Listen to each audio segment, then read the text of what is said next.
Okay, hi folks. In this video we are going to look at the worked examples in the course notes for specific heat capacity. So they start on page 3. We have a couple of worked examples first, and then we have the practice problems. So starting off with a bit of a strange one. Let's call this 0. Because it doesn't have a number. So, how much heat energy is required to heat up 1 kilogram of seawater that has a specific heat capacity of 3,900 joules per kilogram per degree Celsius by 1 degree C? So, if we remember what the definition for specific heat capacity is, it is the energy required to raise 1 kilogram of a material by 1 degree C. I should say raise the temperature of a material by 1 degree C. So this is just how much heat energy. It's going to be 3,900 joules of energy. So EH, I'm not even going to write the formula. I could write the formula. Let's write the formula. Just so that you can see the formula getting written. 3,900 times 1 times 1, which is of course 3,900 joules. Question 1, just like that. Not question 1, question 0. Question 1 is here.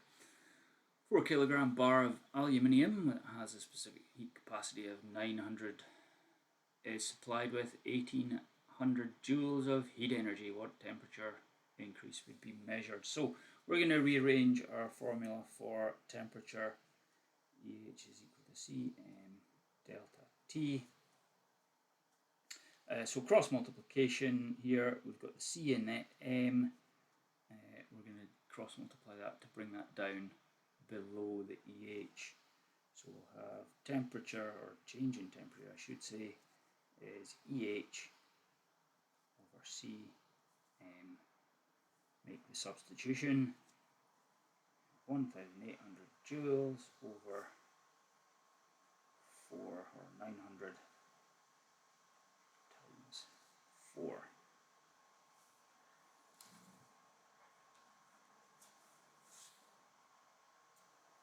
Going from that,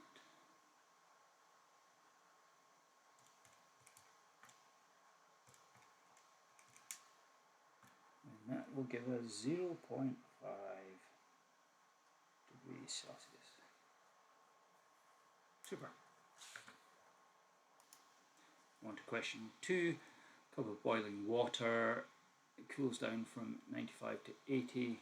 If the mass in the cup is 0.1 kilograms, how much heat energy is lost? So we're looking for heat energy here. EH Cm delta T. What are our variables? Let's get a wee table quickly. We're looking for heat energy. Cm delta T. Now, this really should read 4,180 because that's what the specific heat capacity is in the data sheet. It used to be a few years ago, and I just need to update these notes, it used to be a few years ago that we would just use a specific heat capacity of 4,200, but it's now changed to 4,180. But seeing you've already done 4,200, so I'm going to just write 4,200.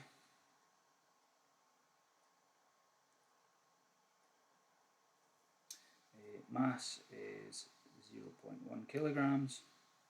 Now, temperature change. We've got to remember that this is the change in temperature, not a temperature given in the question. And so we have 95 degrees C going to 80 degrees C. And that will give us a temperature change of 15 degrees. Now, it doesn't matter whether it is heating up or cooling down, you're always going to get a positive answer for your temperature. So just subtract the smaller number away from the bigger number. You always want to get a positive temperature. It doesn't matter, it's heat energy either going in or out, and you don't need to worry about having a negative value for anything of this. So we'll have 4,200 times 0.1 times 15.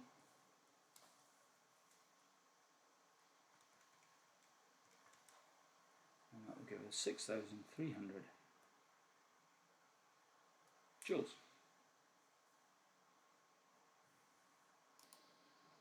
Question 3. Immersion heater is used to heat 30 kilograms of water at 12 degrees. The immersion heater supplies 8.6 megajoules. Calculate the final temperature of the water. So again, let's get a table.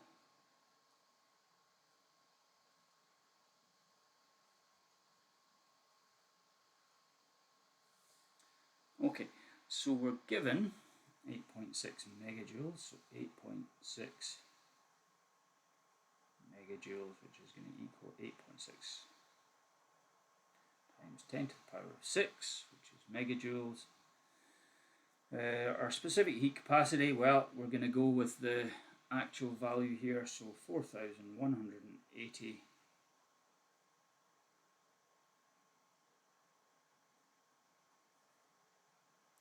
our mass, we have 30 kilograms of water, and we're going to look for the temperature change. Now we have to be careful here because we're not actually looking for change in temperature, we're looking for final temperature, but we'll get to that.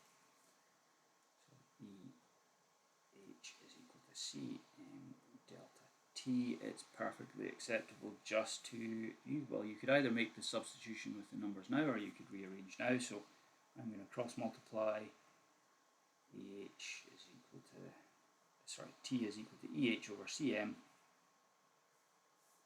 we'll have 8.6 times 10 to the 6 over 4180 times 30.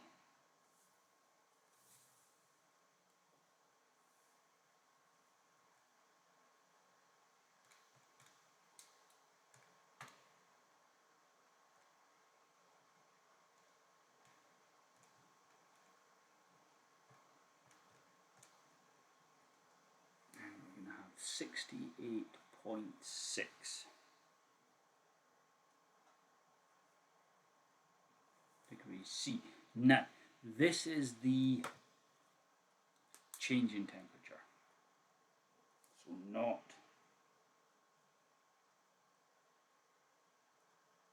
our answer.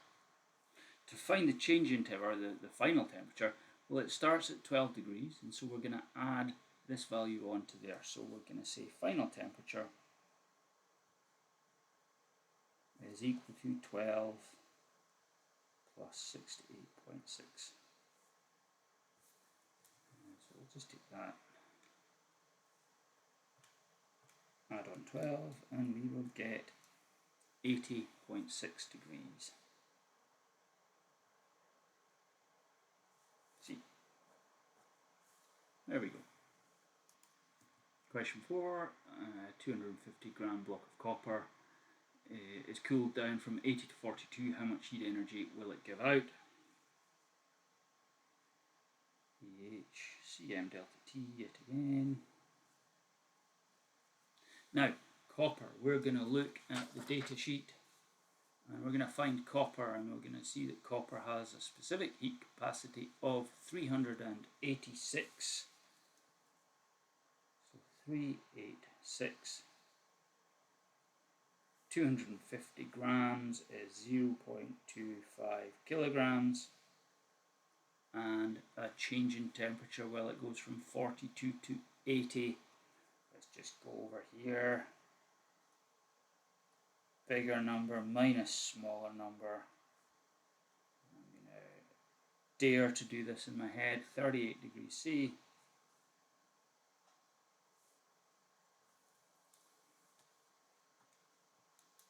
Let's get all this. So 386 times 0.25 times 38. The total energy is 3,667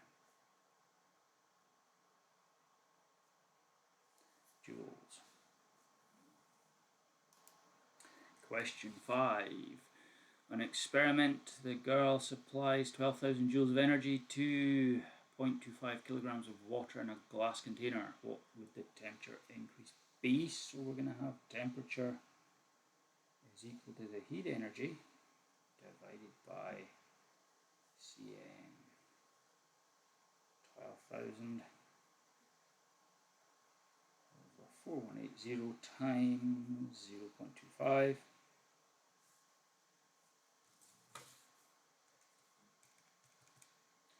12,000 divided by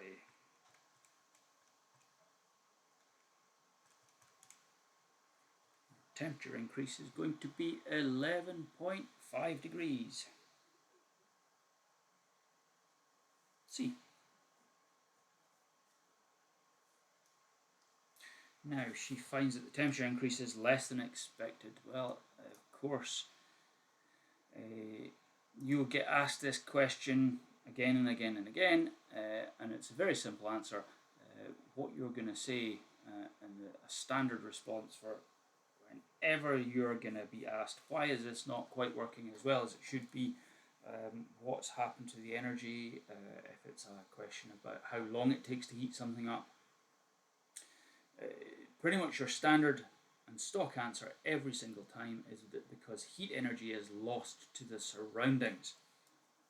We're going to say heat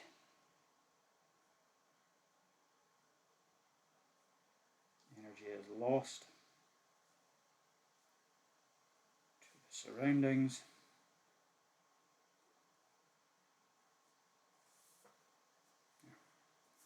Right in a straight line. How could she reduce this loss? Well, if you remember to the first experiment that we did, we have, how can you reduce the heat loss? If you remember the first experiment, we had the beaker and we lagged the beaker. We lagged the beaker. I have people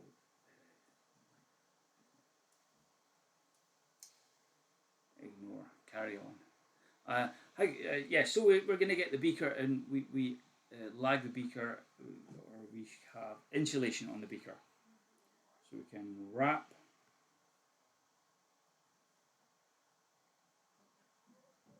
the beaker with insulation.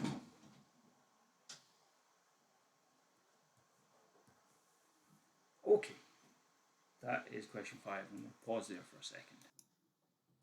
Question 6 is, which of the following would give out more heat energy? So we have a 2 kilogram block of aluminium as it cools from that to that, or a 4 kilogram block of copper as it cools from that to that. So we're going to have well, aluminium, and I'm going to do just a little ready table there. Aluminium, the C for aluminium is going to be, looking up on my data sheet, 900 joules per kilogram per degree, and my change in temperature, so delta T, is going to be 20 to 5, so that's going to be a 15-degree change. Okay, and for copper, we're going to have C is equal to, that is 386.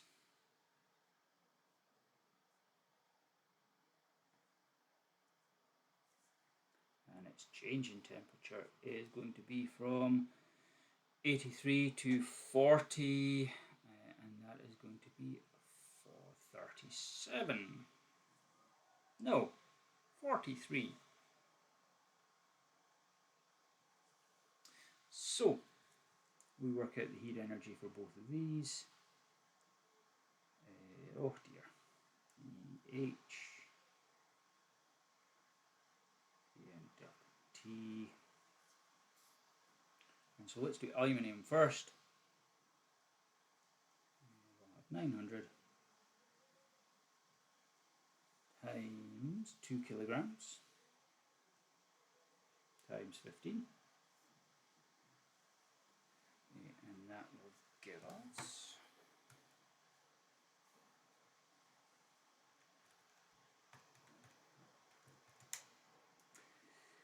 27 kilojoules. And for copper,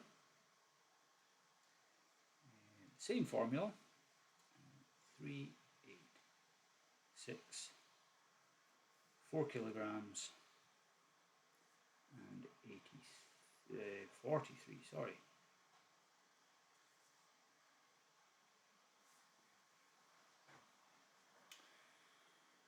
Okay.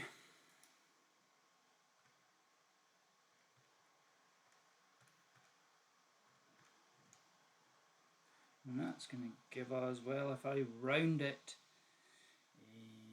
I can see the answer there. That is 66,392, and I'm just going to round that to 66 kilojoules. Again, you've got to remember the actual question says which of the following would give out more heat energy, so we will say copper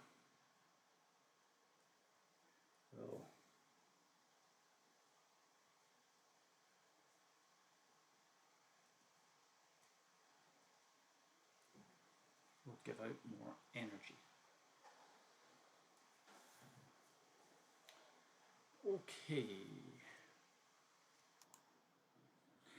Alright, so we have more practice problems, and here we have fire clay blocks of specific heat capacity 800 joules per kilogram per degree Celsius are used in a night storage heater.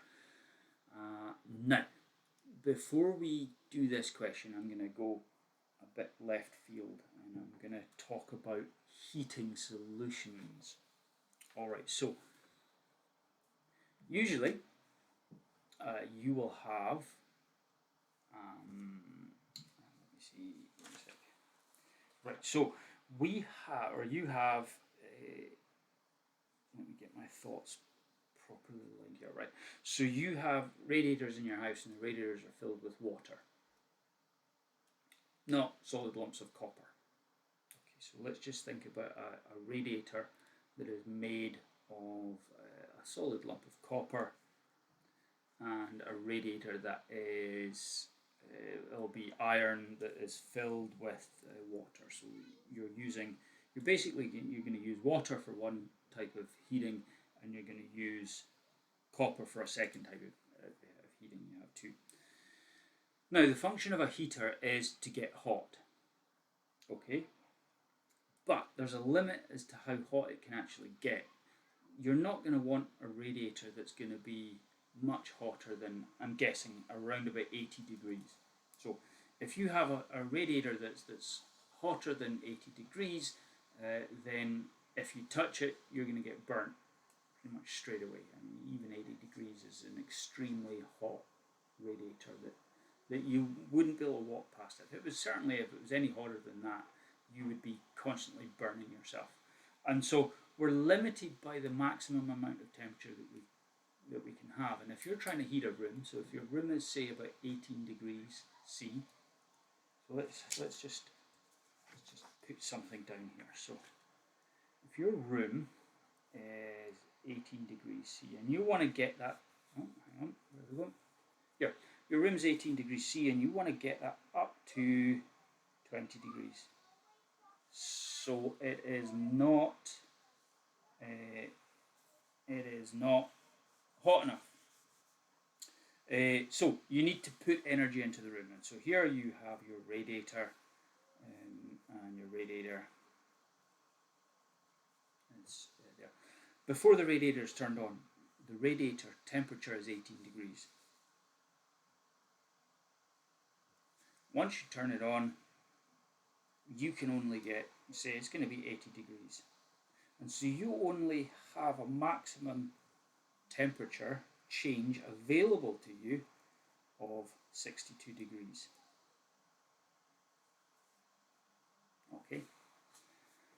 For that 62 degrees, you want to get as much bang for your buck as you possibly can. If we look at EH as equal to C M delta T. Now, if we have one radiator that's made of copper, Now copper has a specific heat capacity of 386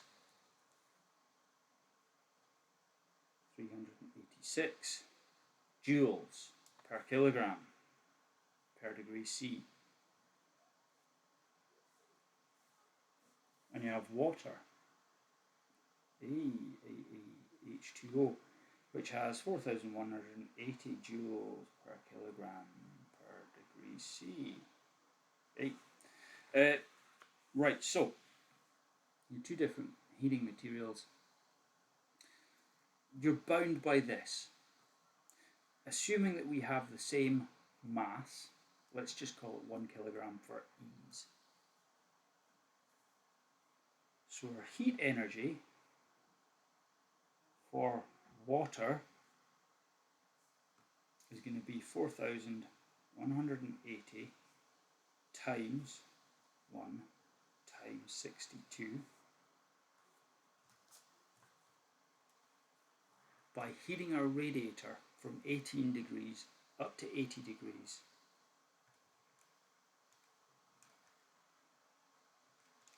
We can store 260 kilojoules of energy. The heat energy of copper is going to be 386 times 1 times 62. And that is going to give us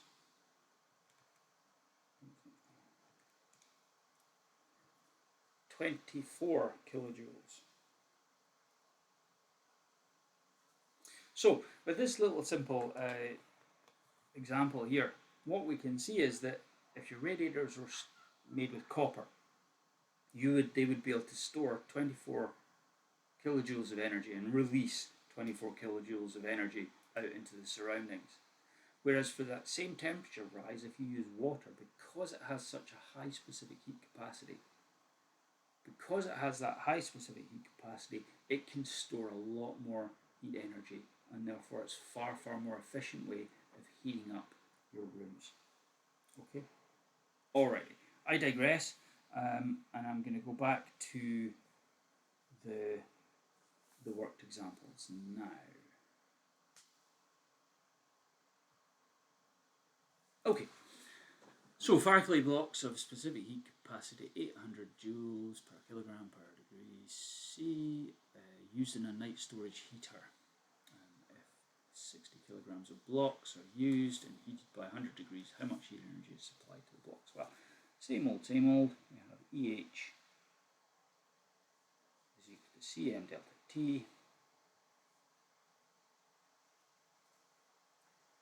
800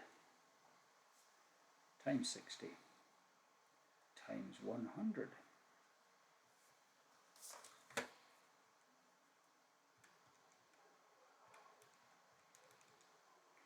And that will give us 4.8 megajoules. So if the heater has an output power rating of 1 kilowatt, how long will it take to heat the blocks? Well, if you remember, energy is power times time, so time must be energy over power,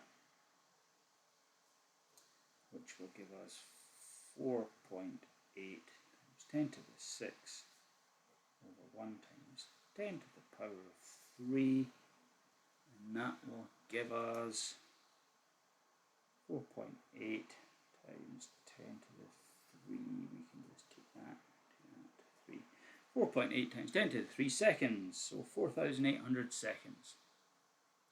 In practice it takes longer to heat the blocks. Suggests a reason for this. Well, as ever, the only answer that we really ever need to give is because heat energy is lost to the surroundings.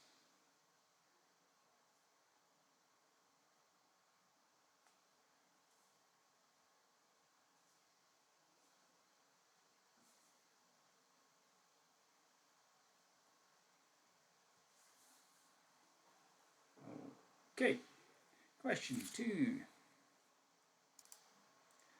We're using oil-filled radiators to heat our room. Now, oil radiators are good. They have a nice high specific heat capacity, 2500. Right, so if the temperature is raised from 15 to 40, how much heat energy is supplied to the oil? Again, here we've got EH is equal to Cm delta T.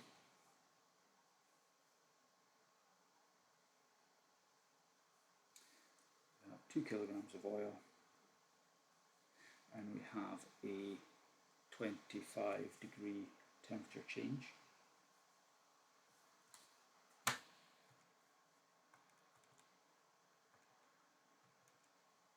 Which will give us 125 kilojoules.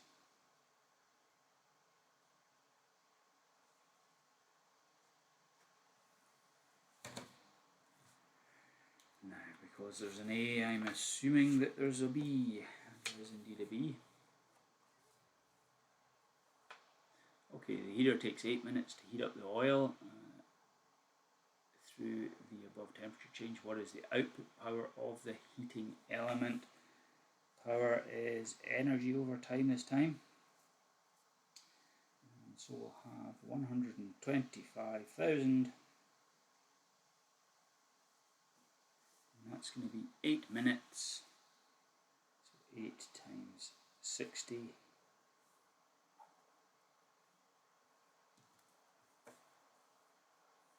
Here we go, just divide our answer by,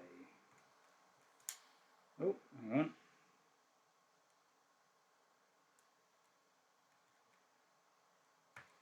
Start again.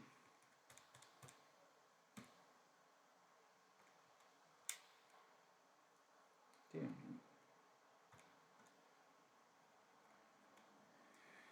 That is going to give us a power of 260 watts.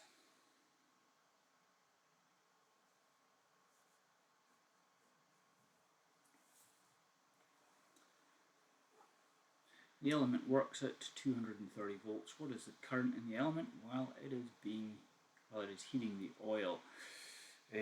Now, evil question. This is asking you to remember stuff from electricity unit. So, our electricity unit, we had power is current times voltage. We've got a voltage, we've calculated a power, and so to get our current, I is equal to P over V. 260 over 230. That will give us 1.13 amperes.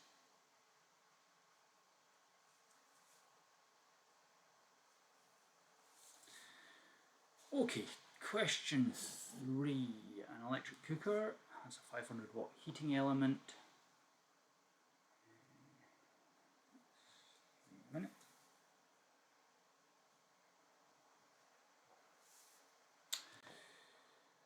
It takes 5 minutes to raise 1 kilogram of water from 20 to 60. Okay. So we're looking for specific heat capacity, C, and we'll have EH over M delta T. Now our heat energy. So we have 5 minutes and we have 500 watts. E is equal to P times T. Our time, 5 minutes, times 60 to get it in seconds. So we'll have 500 times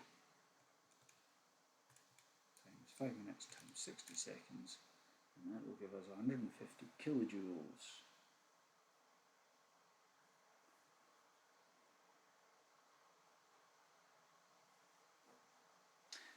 We have 1, and we have 40-degree temperature change.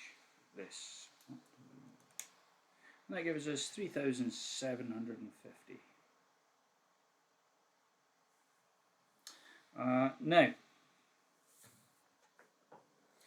you may be looking at this and why is this value lower than it should be?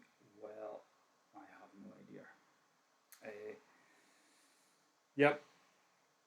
Really, the question is written wrong, and I don't have an answer for that. Really, what would happen in the real world if you were doing an experiment, if you were timing how long it took to raise the temperature between 20 and 40, you would get a value of specific heat capacity for water that was higher than 4,180. Why would it be lower? Well, the only thing I can think of potentially would be if the 1 kilogram was the mass of the pan and the water, but you know, we're grasping at straws there. So what I'm going to just do is I'm going to ignore the question altogether and not do it. Really, what it should say, we should have calculated a value. Sorry, I said degrees there. That's not degrees. This is joules per kilogram per degree C. Yeah, this should be a higher value than 4,180. The fact it's not is means just not going to do it. Okay, that's worked examples. Thanks for watching, and I'll see you again soon. Bye.